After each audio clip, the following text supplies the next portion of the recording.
इतिहास के पन्नों में कुछ ऐसे नाम दर्ज होते हैं जिनकी कहानियां सत्ता, विश्वासघात और महत्वाकांक्षा से भरी होती है। ऐसा ही एक नाम मलिक कफूर का है, जिसने एक गुलाम से भारत के सबसे ताकतवर सुल्तानों में से एक का सेनापति बनने का सफर तय किया।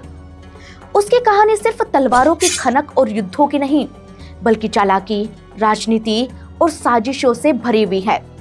तो चलिए समय के पहिए को घुमाते हैं और चलते हैं 13वीं सदी के भारत में, गुजरात का खचाखच भरा एक बाजार, जहां गुलामों की सेल लगी है। कोई गुलाम खरीदने आया है तो कोई बेचकर मुनाफा कमाने। वहीं एक कोने में एक व्यापारी सुल्तान अलाउद्दीन खिलजी के सेनापति नुसरत खान की तरफ देखते हुए कहता है, अरे हुजूर, ये लड़का देखिए, इसके आंखों की चमक देखिए, बहुत बोलियां लगी हैं इसकी, लेकिन कोई भी इसकी कीमत अदा नहीं कर सका। ये देखने में कमजोर जरूर लगता है, लेकिन इसकी आंखें कुछ कहती है। अरे जरा देखिए तो सही। नुसरत खान ने उस गुलाम को ऊपर से नीचे तक देखा। उसकी आंखों में गजब की चमक थी। शरीर से साधारण, लेकिन चेहरे पर गजब का नूर था और उस पर एक हल्की सी मुस्कुराहट जो उसे और भी खूबसूरत बना रही थी। नुसरत खान ने कुछ सोचा और फिर कहा कि हम इसे सुल्तान के लिए खरीदेंगे और इसके मुंह मांगी कीमत भी देंगे। उसने कीमत चुकाई 1000 दिनार, माने आज के 3 लाख रुपए। ये आज का 3 लाख है, माने उस दौर के करोड़ों रुपए। इतना दाम एक गुलाम का। ये खबर सुनते ही पूरे बाजार में हलचल मच गई। ये रकम अब तक की सबसे बड़ी रकम थी जो किसी गुलाम के लिए उस बाजार में कभी भी नहीं लगाई गई थी। लेकिन रकम चुकाने वाला ये जानता था कि ये लड़का आने वाले वक्त में हिंदुस्तान का सुल्तान बनेगा। ये लड़का कोई और नहीं बल्कि भविष्य का मलिक कफूर था।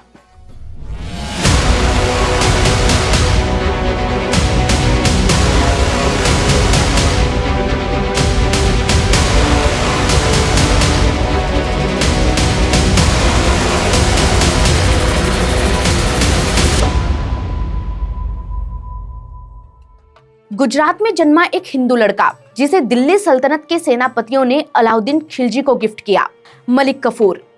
उसकी कहानी शुरू होती है गुजरात से।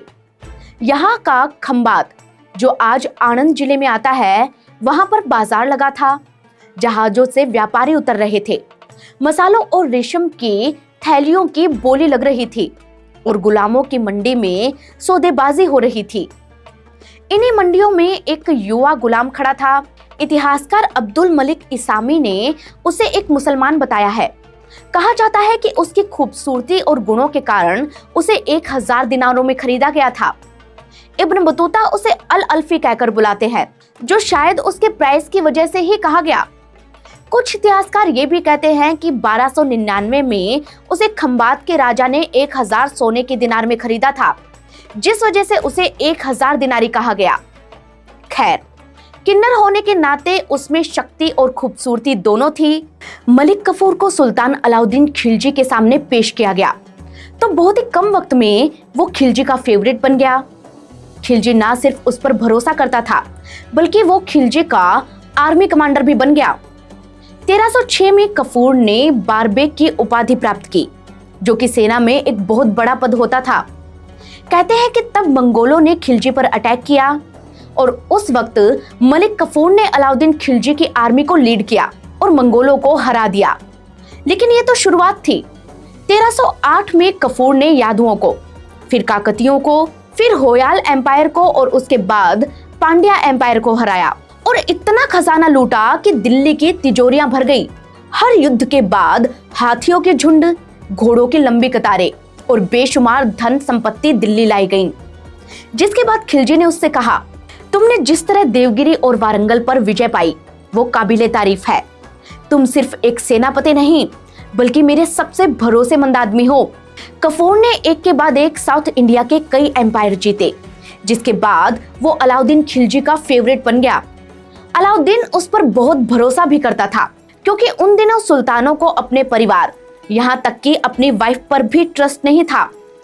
ऐसा इसलिए क्योंकि तब जो भी महिलाएं होती थी वो या तो दुश्मनों के परिवारों से होती थी और या फिर नजदीकी रिश्तेदारों से, जो इनसे बदला लेने की प्लानिंग करती थी। इसीलिए इन्हें एक शख्स ऐसा चाहिए होता था जो इनसे बदला ना लेना चाहे। इसी तलाश में पॉपुलर हुए transgender. Malik Kafur slave trade से आया था जो अरब में काफी पॉपुलर था। इसमें सुंदर दिखने वाले बच्चों को राजा के हिसाब से कन्वर्ट कर दिया जाता था। कफूर ने खिलजी को हर तरह से सेटिस्फाइड किया और यही वजह थी कि कफूर को काफी तरक्की भी मिली खिलजी के दरबार में। खिलजी को अपने बेटों से ज्यादा भरोसा मलिक कफूर पर था। यही वजह थी कि खिलजी के बिहाफ पर वो फैसले लेने लगा था। 1315 में कफूर जब देवगिरी में अलाउद्दीन खिलजी के गवर्नर के रूप में तैनात था, तभी अलाउद्दीन गंभीर रूप से बीमार पड़ा, तो उसे दिल्ली वापस बुला लिया गया और वॉइसरॉय का पद सौंपा गया। जब अलाउद्दीन की मौत हुई तब उसके दरबारियों में मीटिंग हुई और उसके मंत्री ने कहा, सुल्तान का उत्तराधिकारी कौन होगा? सुल्तान ने मुझे अपनी अंतिम इच्छाओं को पूरा करने की जिम्मेदारी दी थी। मैं तय करूंगा कि कौन गद्दी पर बैठेगा। दरबारियों को लगा कि खिलजी का बेटा अगला सुल्तान बनेगा, लेकिन मलिक कफूर ने उसके सारे बेटों को कैद कर लिया और खुद दिल्ली का सुल्तान बन गया। इस बात से उसके दरबारी नाराज हो गए। उन्होंने कफूर को कभी सुल्तान नहीं माना। उन्हें यह बर्दाश्त नहीं हुआ कि खिलजी के बेटों के साथ ऐसा सुलूक किया जाए, इसलिए दरबार में फुसफुसाहट शुरू हो गई। एक रात अचानक कई सिपाहियों ने मिलकर मलिक कफूर पर हमला कर दिया और रात में ही उसका खेल खत्म हो गया। कहते हैं कि कुछ सिपाही एक प्लान बनाते हैं और वो अंधेरे महल की गलियों से जाते हैं। आधी रात में वो कफूर के कमरे में घुसते हैं और उन्होंने आओ देखा ना ताओ ताबड़तोड़ तलवारों की बारिश कर दी। कुछ ही देर में कफूर दम तोड़ देता है और महज 1 महीने में उसकी सत्ता खत्म हो जाती है। इतिहासकार मानते हैं कि खिलजी और कफूर में इंटीमेसी भी थी, क्योंकि अरबी दरबारों में ये कोई नई दास्तान नहीं थी।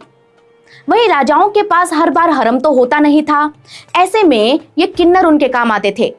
कहते हैं कि मलिक कफूर खिलजी का अंतरंग दोस्त भी था और वॉरियर भी, इसीलिए खिलजी उसका एडिक्ट हो गया।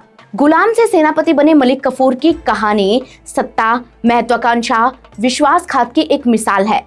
एक गुलाम से सेनापति और फिर सत्ता की ओर बढ़ता हुआ एक व्यक्ति जो अपनी ही साजिशों के जाल में फंसकर मारा गया। इतिहास में उसकी छवि एक योद्धा और चालाक सेनापति के रूप में दर्ज है, लेकिन उसके अंत ने यह साबित कर दिया कि सत्ता हमेशा स्थायी नहीं होती। जो दूसरे व्यक्तियों को हटाकर सिंहासन तक पहुंचना चाहता है, वो अपने ही लोगों द्वारा मारा जाता है। आज कोई ये बताने वाला भी नहीं है कि दिल्ली पर राज करने वाले मलिक कफूर की कब्र कहाँ है। खैर दोस्तों, इतिहास के पन्नों से ऐसे ही कई कहानियां हम आपके लिए और लेकर आएंगे, अगर आप चाहेंगे तो। लेकिन इसके लिए आप हमें कमेंट करके जरूर बताइएगा। साथ ही ये बताना ना भूलें कि आप हमें कहां से देख रहे हैं। हम मिलेंगे आपको किसी नई कहानी के साथ। तब तक के लिए धन्यवाद।